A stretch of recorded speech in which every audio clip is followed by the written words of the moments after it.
Dan kami dulu di kampus kami di King Saud University itu setidaknya ada 3 fakultas yang berkaitan erat dengan bahasa Arab. Kuliatul Tarjamah, ada Kuliatul Adab, dan ada Lughawiyat Tatbikiyah. Dan saya pernah belajar di 2 fakultas di antaranya, yaitu di Kuliatul Adab dan pernah juga belajar di Lughawiyat Tatbikiyah. Dua fakultas tersebut, cara metode mengajarkan bahasa itu sangat berbeda. Kalau Kuliatul Adab lebih dia teoritis, nazari. Adapun Lughawiyat Tatbikiyah dia praktis, yakni tatbiki. Itu saja sudah berbeda. Gedungnya beda, jauh. Jaraknya jauh. Antara satu fakultas dengan yang lainnya mungkin ada 1 kilometer. Nah, belum lagi dalam fakultas tersebut ada jurusan-jurusan. Misalkan di Kuliatul Adab ada jurusan atau takhasus balaghah wan naqd. Ada nahwu was sarf, ada lughah. Ya, berbeda. Jadi ini adalah ilmu yang luas. Ilmu yang luas. Ala kulli hal, dari sekian banyak cabang bahasa Arab, ada ilmu tarjamah, ada ilmu mu'jam, ada ilmu aswat, ada fiqhul lughah, ya, kemudian ada ilmu imla wa rasm wal kitabah. Kemudian ada ilmu-ilmu juga yang besar seperti ilmu nahwu, ilmu sharaf, ilmu ma'ani, bayan dan badi'. Dan insyaallah nanti di akhir sesi kita akan bahas secara global setiap ilmu-ilmu yang besar. Kemudian terkait hukum, mempelajari ilmu bahasa Arab, ya, insyaallah antum sekalian bisa dapati dengan mudah perkataan para ulama terkait pentingnya, wajibnya mempelajari bahasa Arab. Banyak sekali, baik itu wajibnya wajib ain maupun wajib kifayah. Atau cukup antum pegang satu ucapan Umar bin Khattab radhiyallahu anhu, itu sudah cukup. Ta'allamul arabiyyah fa innaha min dinikum. Pelajarilah bahasa Arab, sungguhnya dia bagian dari agamamu, separuh dari agamamu.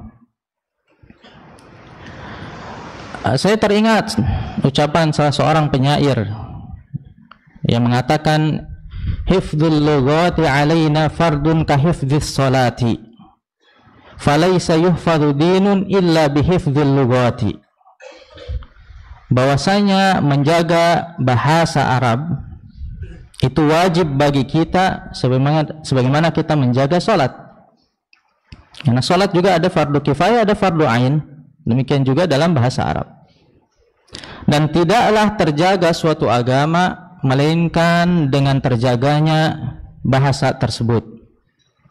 Dan kita dapati banyak sekali kasus yang terjadi. Ada agama yang mulai rusak karena bahasanya tidak terjaga. Ya, banyak kitab suci, kita ambil contoh saja Injil, ya, Injil diterjemahkan ke banyak bahasa tanpa mencantumkan bahasa aslinya. Apa yang terjadi?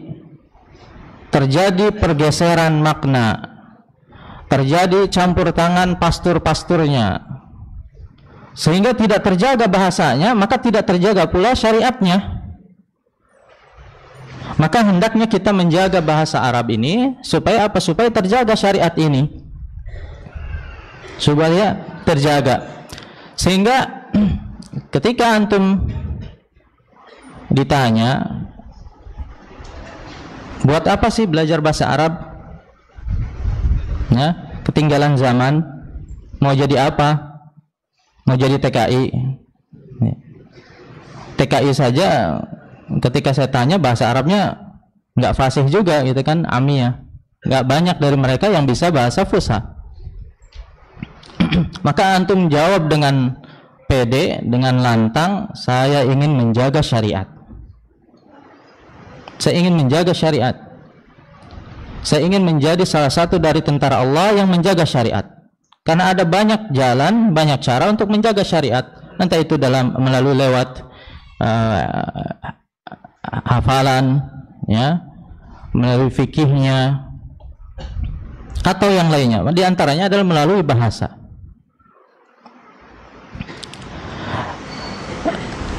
Sehingga antum jangan minder belajar bahasa Arab, harus pede. Ada peran besar di balik belajar bahasa Arab. Ya, antum memiliki bagian tersendiri untuk menjaga agama ini. Dan ini pula yang menjadi kegelisahan salah seorang ulama Kufah, ulama besar yang wafat pada tahun 291 Hijriah. Beliau bernama Ahmad bin Yahya, yang kunyahnya adalah Abul Abbas. Siapa beliau? Laqabnya adalah Tha'lab. Dia punya kitab masyhur berjudul Al-Fasih. Al-Fasih. Suatu hari Tha'lab ini curhat ke sahibnya, seorang ulama juga. Beliau adalah Abu Bakar ibnu Mujahid, penulis kitab As-Sab'ah fil Qiraat. Dia mengatakan, ya Aba Bakrin, ishtaghala ashabul Qur'ani bil Qur'an fafazu. Bahwasanya ahlul Qur'an, mereka disibukkan dengan Al-Qur'annya, kemudian mereka berhasil, yakni mereka meraih surganya dengan Al-Qur'an tersebut. Wa ashabul hadits bil hadits fafazu.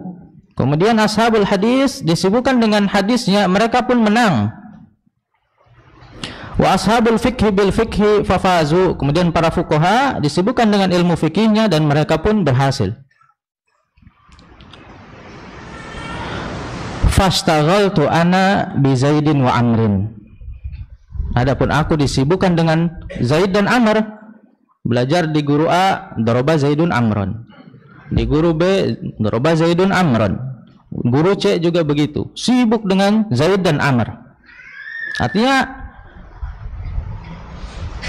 beliau sibukkan hari-harinya, waktunya dengan mempelajari bahasa, menekuni ilmu bahasa. Kemudian beliau mengatakan, falaita syi'ri madza yakunu hali. Duhai, andaikan aku tahu bagaimana nasibku kelak di akhirat. Ada kegelisahan, ada kekhawatiran kalau apa yang beliau dalami selama ini sia-sia, tidak ada manfaatnya. Kemudian Allah takdirkan sahabatnya tersebut, yaitu Ibnu Mujahid, di malam harinya bertemu dengan Rasulullah SAW di dalam mimpinya.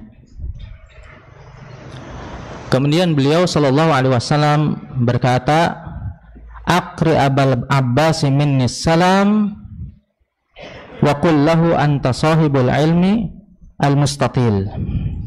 Sampaikan salamku kepada Abul Abbas, yaitu Tha'lab, dan katakan padanya bahwasanya engkau pemilik ilmu yang luas.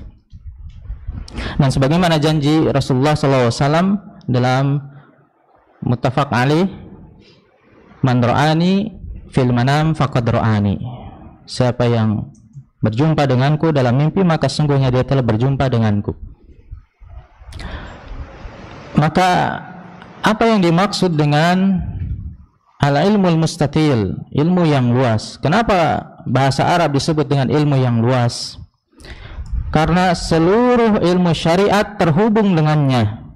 Antum sudah belajar 5 muqaddimah sebelum hari ini, ilmu fikih, usul fikih, kemudian dakwah, ada tafsir, ya, ilmu hadis. Ilmu mana sekarang yang tidak berkaitan dengan bahasa Arab? Semua ilmu syar'i berkaitan dengan bahasa Arab. Bagaimana tidak, sumbernya dari sana, yang menyampaikan orang sana, yang mensyarah orang sana. Semua nusus syar'iyah berbahasa Arab. Bahkan ilmu dunia sekalipun, kalau memang asalnya dari sana, maka butuh bahasa Arab. Misalnya antum ingin mempelajari ilmu kedokteran timur, misalnya dari kitabnya Ibnul Qayyim atau Ibnul Jauzi, butuh bahasa Arab. Maka dari itu tidak heran jika sahabat Umar mengatakan bahwa bahasa Arab itu sebagian atau separuh dari agama. Fa innaha min dinikum. Maka dari itu jadikanlah kisah ini sebagai motivasi kita untuk terus mempelajari bahasa Arab.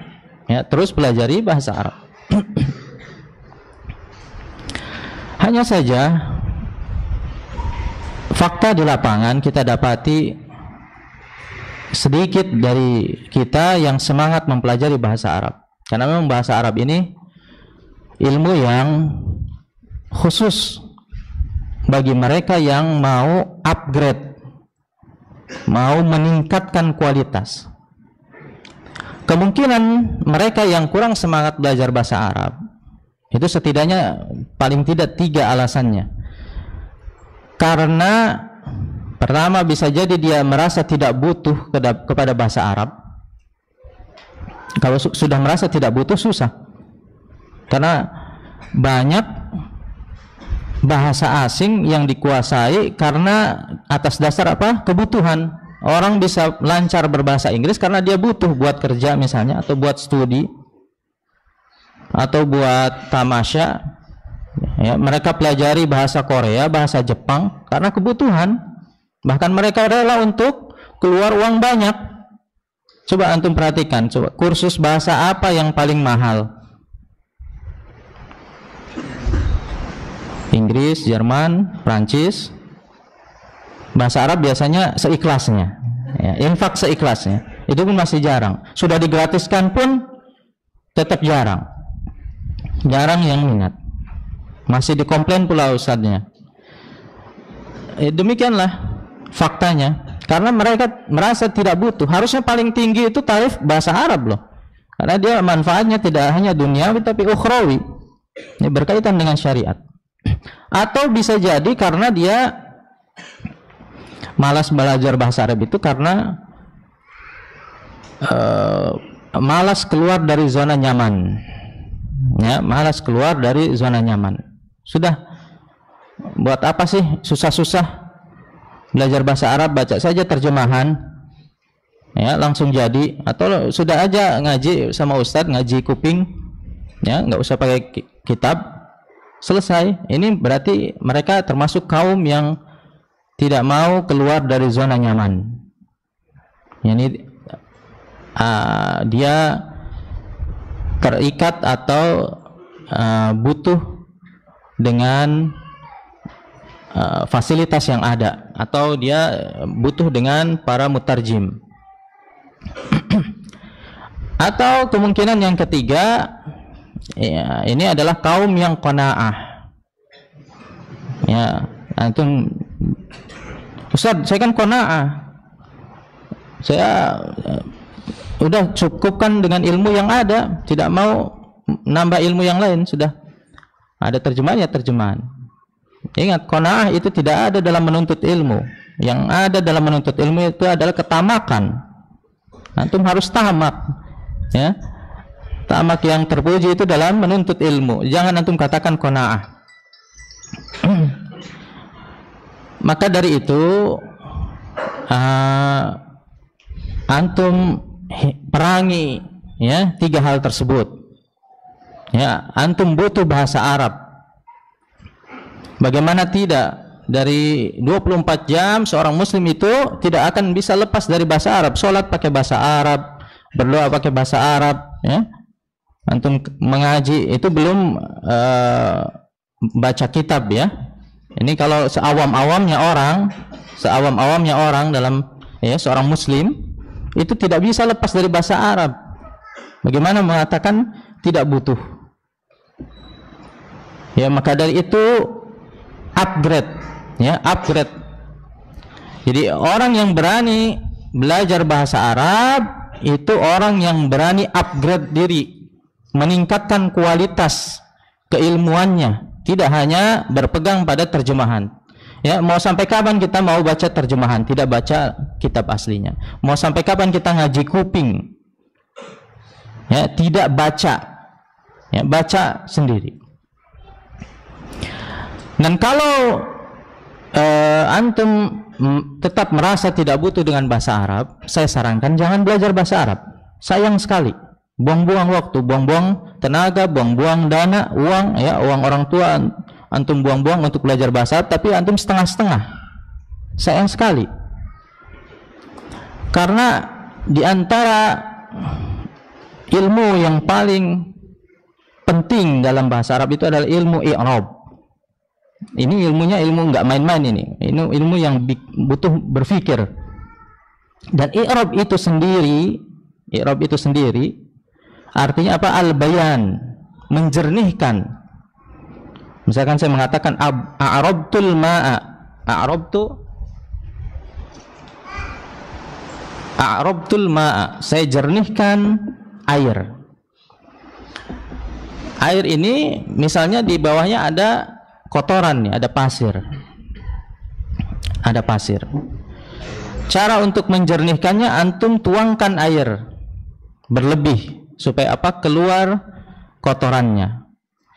Tapi tuangan pertama apa yang terjadi? Yang di bawah terangkat, jadi kelihatan keruh. Kelihatannya keruh. Kalau antum berhenti di situ, bahaya. Ya, dia malah tambah keruh. Maka saya khawatirkan, kenapa saya bilang bagi mereka yang setengah-setengah tapi ingin belajar bahasa Arabnya tapi kurang mantap, lebih baik jangan dilanjutkan, karena dia akan berikan testimoni yang buruk nanti ke orang lain. Bahasa Arab itu susah. Bahasa Arab itu bikin pusing, bahaya. Jadi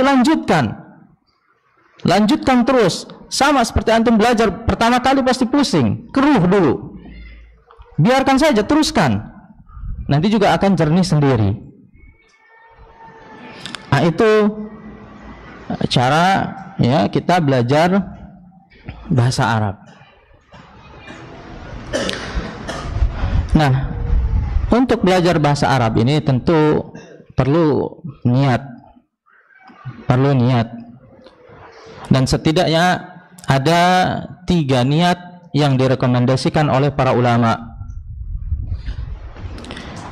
Karena dengan niat ini, berhasil ataupun tidak kita belajar bahasa Arab, insya Allah akan berpahala.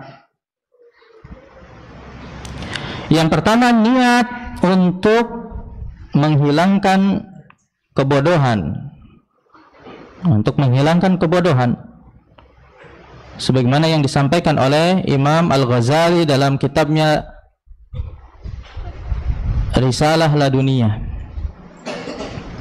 Kata beliau, inna ilmal lughati sullamun wa mirqatun ila jami'il ulum. Sesungguhnya ilmu bahasa itu adalah anak tangga yang bisa mengantarkan kita kepada seluruh ilmu.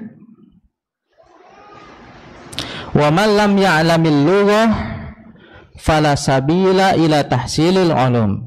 Siapa yang tidak paham bahasa Arab, dia tidak bisa mencapai kepada ilmu yang lainnya. Fa ilmul lughah aslul usul.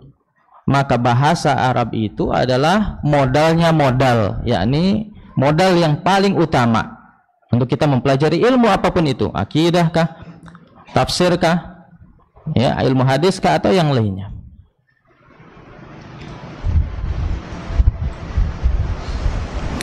Maka niatkan kita untuk menghilangkan kebodohan, yakni untuk upgrade diri supaya kita ini menjadi ya orang yang muslim yang tidak hanya mengekor tapi juga mengilmui, ya, mengilmui.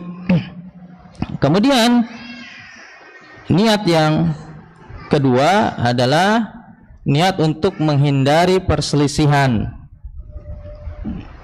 Belajar bahasa Arab untuk menghindari perselisihan.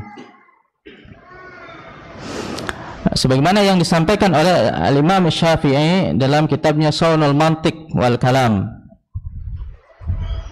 Beliau mengatakan, ma jahilan nasu walakhtalafu illa litarkihim lisanal Arab.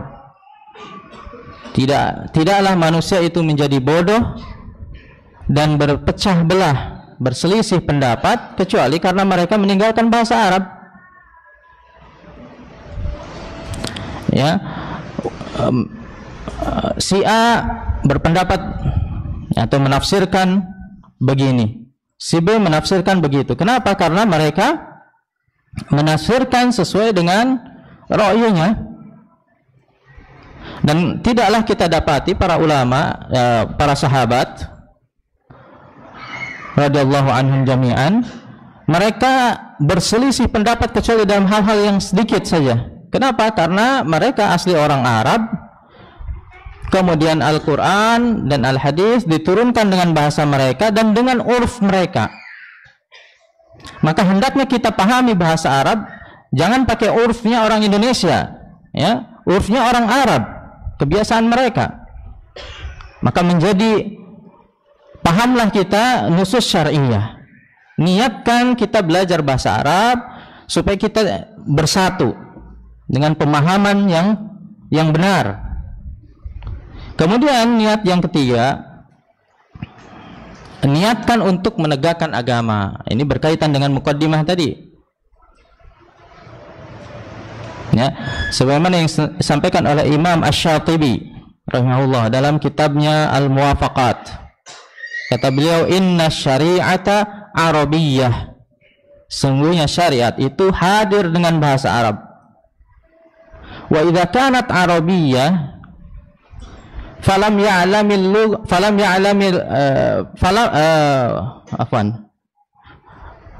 fala yafhamuha haqqal fahmi illa man fahimal lughatal arabiyyah haqqal fahmi. Maka jika syariat itu memang hadir dengan bahasa Arab,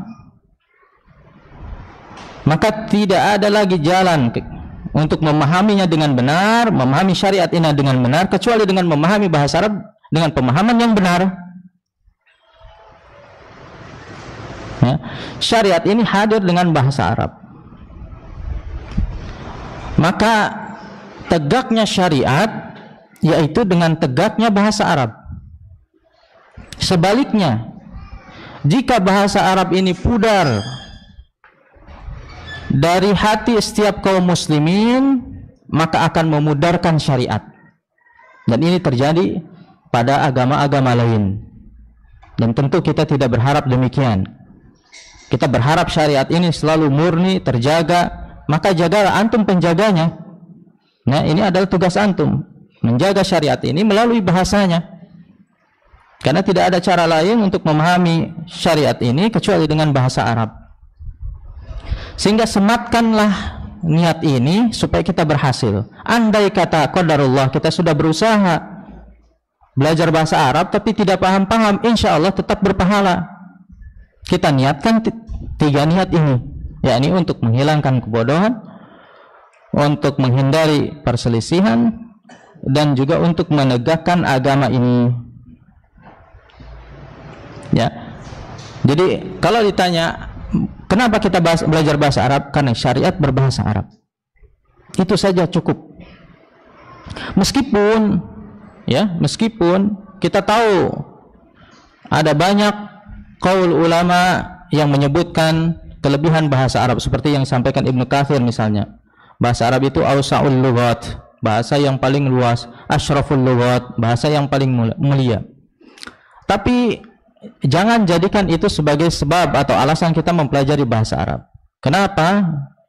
Ya, khawatirnya nanti kita sakit hati kalau ternyata ada bahasa yang lebih populer dari bahasa Arab. Ada bahasa yang lebih mendunia, yang lebih banyak digunakan oleh orang daripada bahasa Arab. Terus kita futur, ngapain belajar bahasa Arab? Jangan, niatkan untuk menjaga syariat. Kalaupun seandainya bahasa Arab itu tidak populer, tetap wajib kita mempelajarinya. Kalaupun seandainya syariat itu diturunkan tidak dengan bahasa Arab, misalnya dengan bahasa Madura, kita wajib mempelajarinya. Karena itulah satu-satunya cara atau jalan untuk memahami kalamullah dan kalamur Rasul. Ya. Sehingga kita mempelajari bahasa Arab karena dia adalah kalamullah dan kalamur Rasul. Tidak ada cara lain.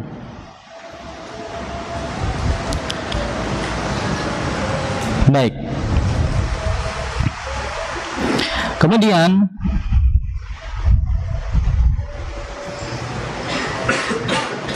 ya, alhamdulillah saya melihat di kampus ini ya, antum sekalian semangat belajar bahasa Arab. Minimalnya zahirnya demikian ya. Zahirnya demikian. Saya belum lama di sini, baru kurang lebih 2 pekan di Jember,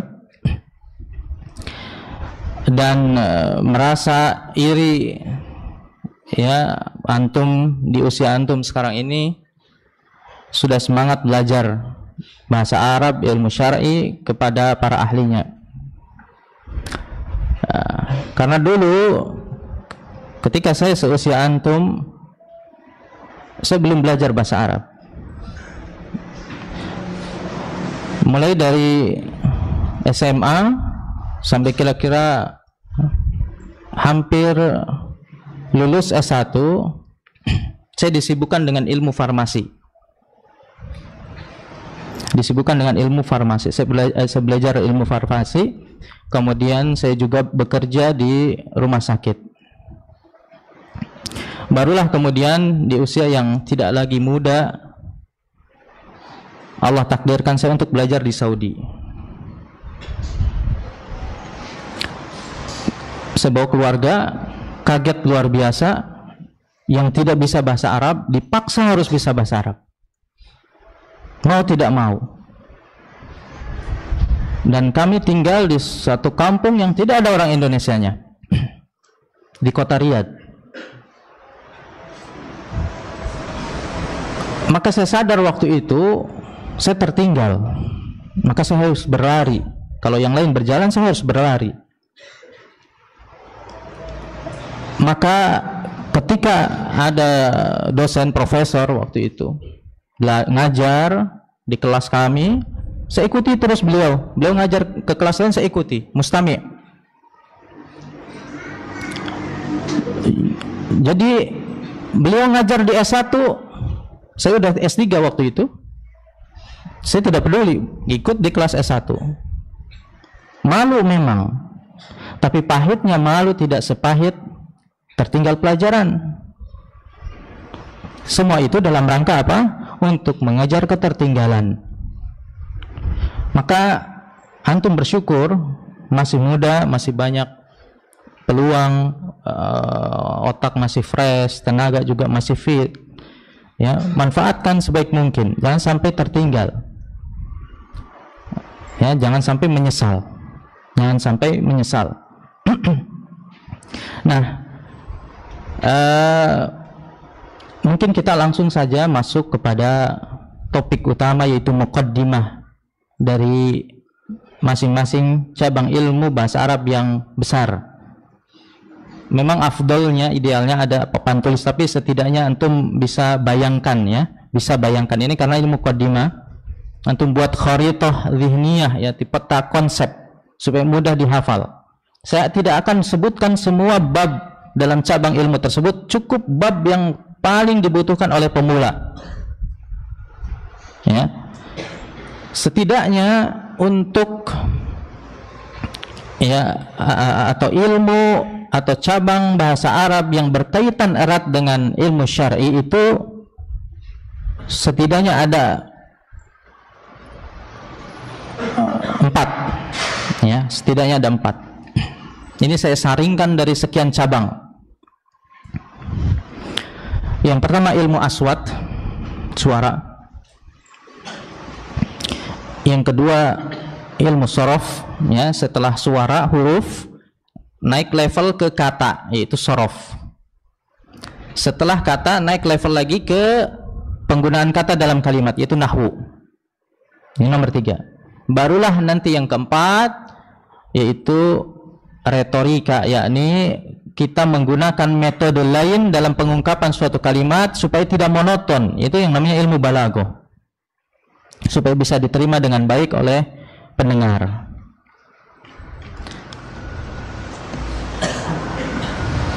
Ya, ilmu aswat ini saya kira antum bisa dengan mudah cari guru yang bisa mengajarkan bagaimana melafalkan setiap huruf dan penulisannya. Karena lucu jadinya kalau antum mau belajar ilmu nahwu tapi cara menulis huruf sin saja tidak tahu, cara mengucapkannya tidak tahu. Antum pelajari setiap huruf tersebut, dan ini mau tidak mau antum harus talaki, bertemu langsung dengan guru. Tidak bisa antum baca kitab ya, ini ilmu praktis.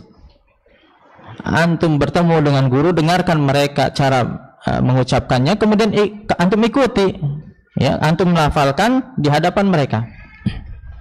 Ini ilmu aswat. Kemudian kita naik level ke ilmu sorof. Ilmu sorof,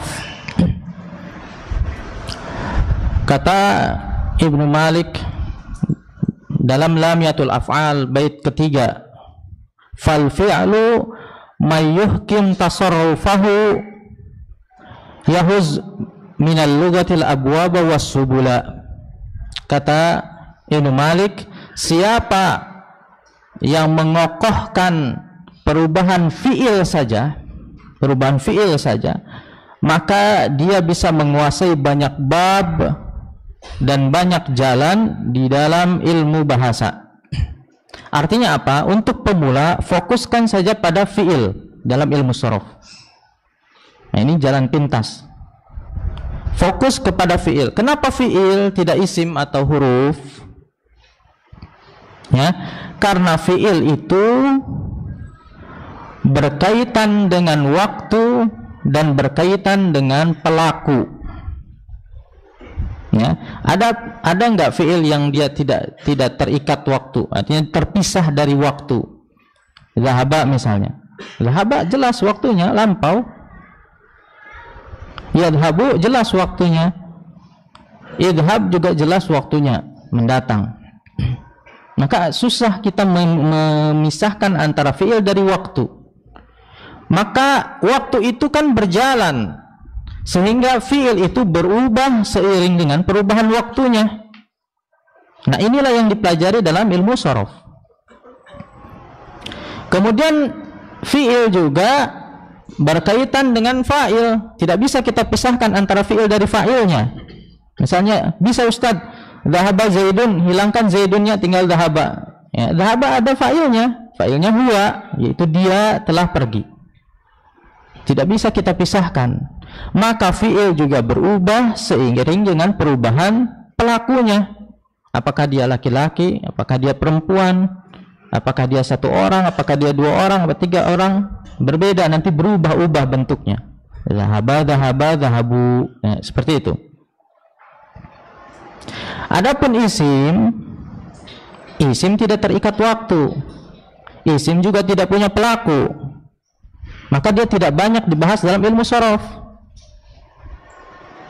Kecuali isim-isim yang dia bermakna pekerjaan, maka dia punya pelaku. Seperti masdar, ya, seperti isim fa'il, isim maf'ul, ini dibahas dalam ilmu sorof. Break dulu, silakan adzan.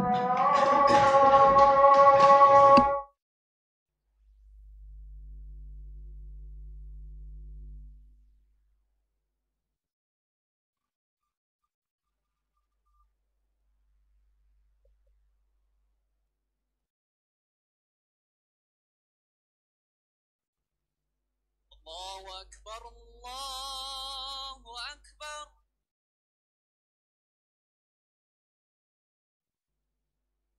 Allahu Akbar,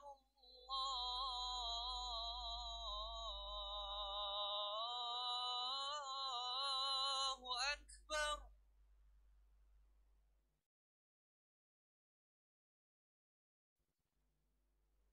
أشهد أن لا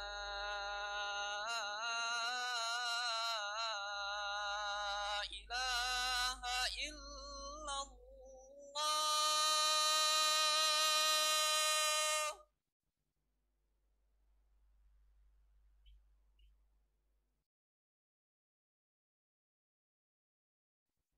أشهد أن لا إله إلا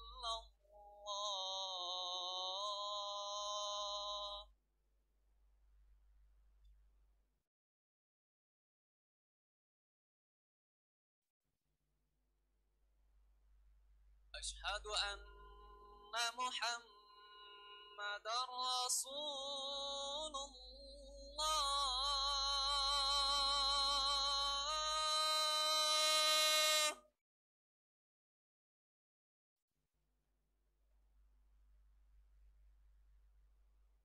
أشهد أن محمدا رسول الله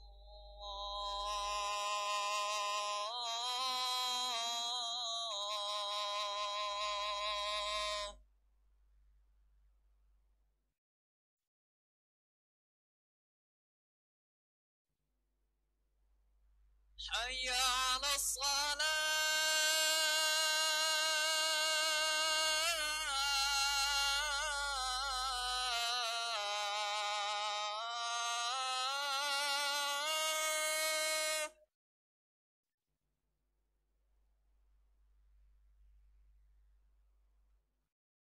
حي على الصلاة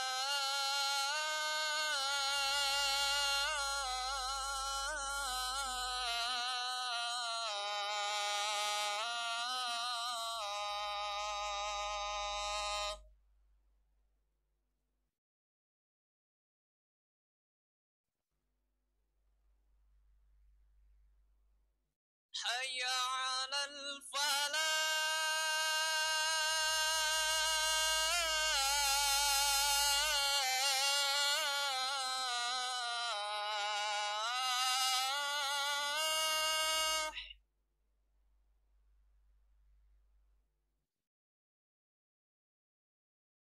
حي على الفلاح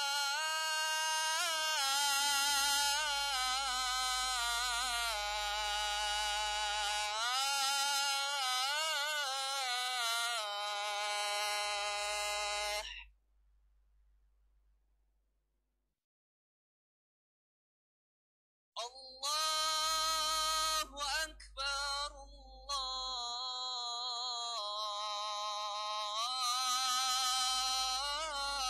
الله أكبر لا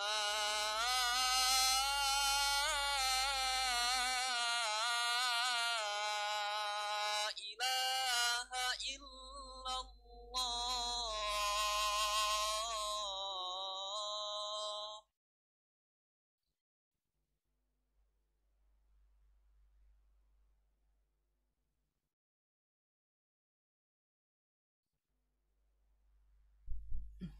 Ya, kita lanjutkan.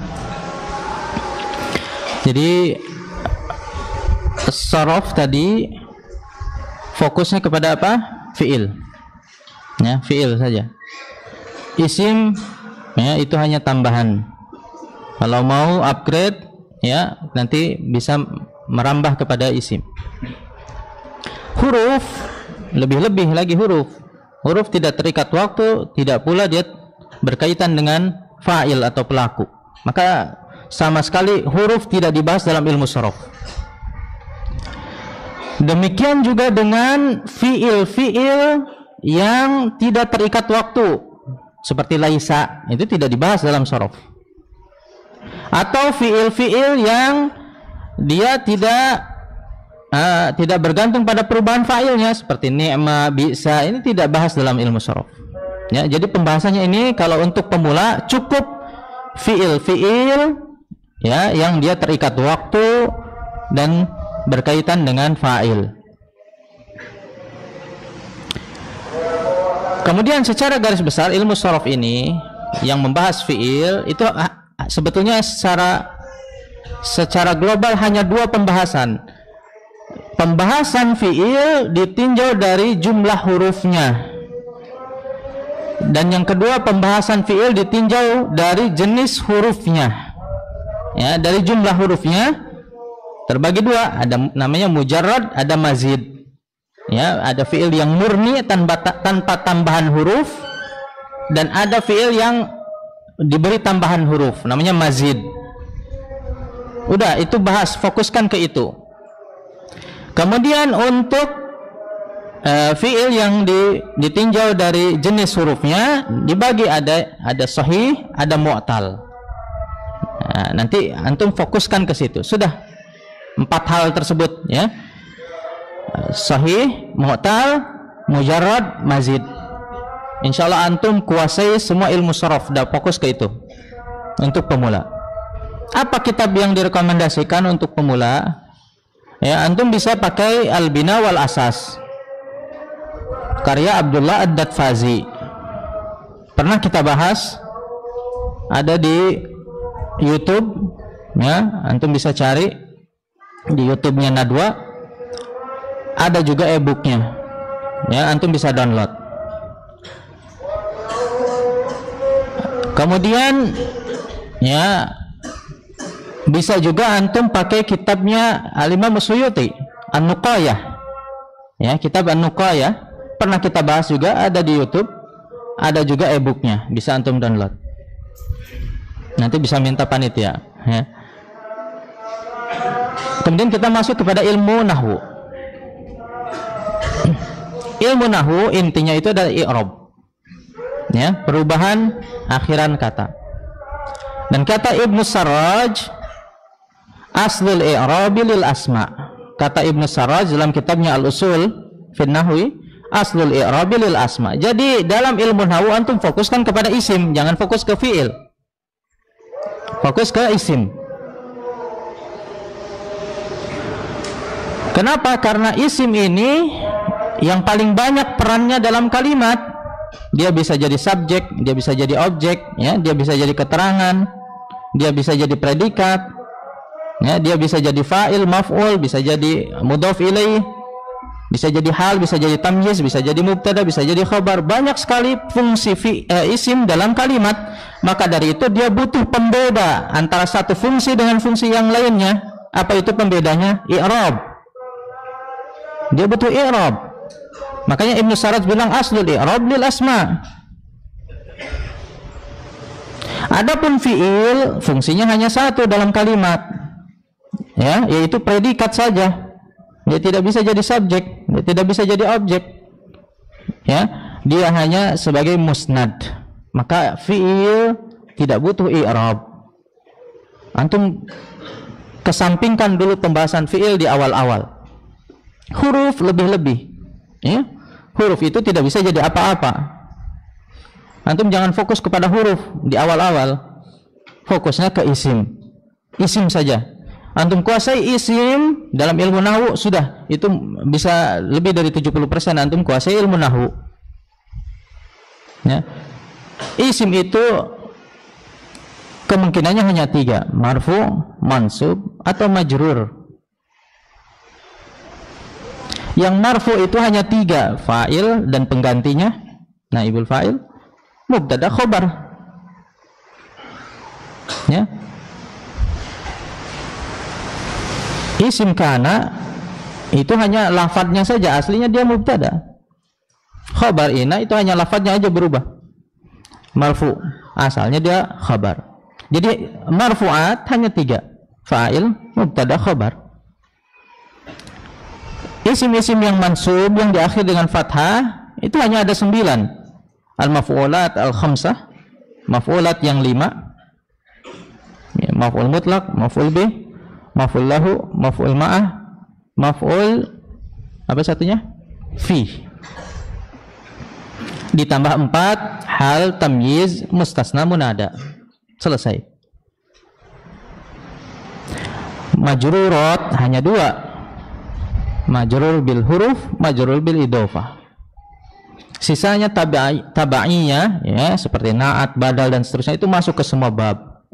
Ya, antum fokuskan itu saja dalam ilmu nahwu. Selesai. Ini daurah ilmu nahwu tercepat ini. Selesai. Kitabnya, ya, yang saya pribadi rekomendasikan, antum bisa pakai yang klasik, ya. Yang klasik itu At-Turfah fin Nahwi, karya Syekhul Islam Ibnu Abdul Hadi. Syekh Ibnu Abdul Hadi, murid dari Syekhul Islam Ibnu Taimiyah. Pernah kita bahas, ada di YouTube, e-booknya juga sudah ada. Antum bisa download. Sekarang zaman mudah, antum bisa cari itu. Ya. Atau kalau yang mau yang modelnya nazam, syair, bisa antum pakai Manzumah Ubaidi Rabbihi. Manzumah Ubaidi Rabbihi karya Ibnu Abbah. Pernah kita bahas, ada di YouTube. Ya, silahkan antum download. Kalau yang kontemporer, yang modern, ya, ada namanya kitab An-Nahwu fi Sab'ati Ayyam, Nahwu dalam 7 hari, karya Dr. Abdul Aziz Al-Bijani. An-Nahwu fi Sab'ati Ayyam. Atau masih yang kontemporer, ya, yang modern, Al-Usul Ats-Tsalatsah fi Nahwi, karya Dr. Salah Bujle. Beliau dosen di Riyadh juga. Ya, Dr. Salah Bujle. Ini penulis Al-Usul Ats-Tsalatsah fi Nahwi. Ini untuk pemula. Ada di YouTube, e-booknya juga ada. Ya. Kami pernah menyusunnya. Baik, itu ilmu nahwu. Sekarang terakhir, ilmu balaghah. Ilmu balaghah terbagi menjadi 3 cabang: ilmu ma'ani, ilmu bayan, dan ilmu badi'. Akan tetapi Ibnu Taimiyah pernah mengatakan, innamal balaghatul ma'muru biha fahiya ilmul ma'ani wal bayan faqat. Kata beliau rahimahullah, dari 3 cabang tersebut, ilmu balaghah yang berkaitan dengan syariat, ilmu syariat itu hanya 2 sebetulnya, ilmu ma'ani dan bayan saja. Karena ilmu badi' itu kan untuk memperindah ucapan, kebutuhannya bukan lagi primer ataupun sekunder, sudah tersier. Ya, keterkaitannya dengan ilmu syar'i itu agak jauh. Jadi seandainya pemula tidak mempelajari ilmu badi' tidak masalah. Fokus ma'ani dan bayan saja. Ini yang paling dibutuhkan dalam ilmu syariat. Ilmu ma'ani, ilmu yang paling dekat dengan ilmu nahwu. Biasanya nama bab-babnya mirip. Jumlah ismiyah, jumlah syartiyah, jumlah fi'liyah, kemudian amr, ya, nahi, takdim, takhir, hadzaf, ya, dzikr, dan seterusnya. Intinya adalah ilmu ma'ani ini, bagaimana caranya ketika antum sudah menguasai ilmu nahwu, antum gunakan persis sesuai dengan kondisi yang diinginkan.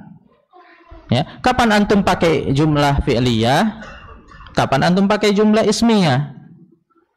Ya, kapan antum menyebutkan fa'il, kapan antum hilangkan fa'il, kapan antum mengedepankan maf'ul, kapan mengakhirkannya. Itu kira-kira ilmu ma'ani. Jadi ilmu yang menggunakan kalimat ini supaya dia pas dengan kondisi yang dibutuhkan ketika berbicara. Ya, itu ilmu ma'ani. Kemudian ilmu bayan ini adalah cara antum berbicara supaya tidak monoton. Ya, supaya tidak monoton. Antum bisa pakai hakiki, bisa pakai majaz, ya, kiasan, atau bisa pakai tasbih, ya, diumpamakan, diibaratkan, atau pakai isti'arah, sehingga antum berbahasa Arab itu tidak monoton, ya, tidak kaku, lebih luas dengan pakai ilmu bayan. Kitabnya bisa antum pakai kitabnya Ibnu Ashur, ya, yang agak klasik. Ibnu Ashur itu Al-Mujaz fil Balaghah atau Mujazul Balaghah. Yang kontemporer antum bisa pakai kitabnya siapa? Syekh Al-Utsaimin, ya, Syarhul Balaghah.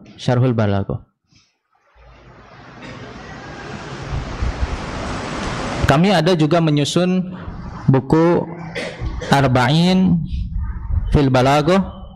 Ini dari kitabnya Ibnu Taimiyah dan Ibnul Qayyim. Ada juga Arba'in fi Sharf, ada juga Arba'in fi Nahwi. Itu bisa antum download. Semuanya dari kitab Ibnu Taimiyah dan Ibnul Qayyim.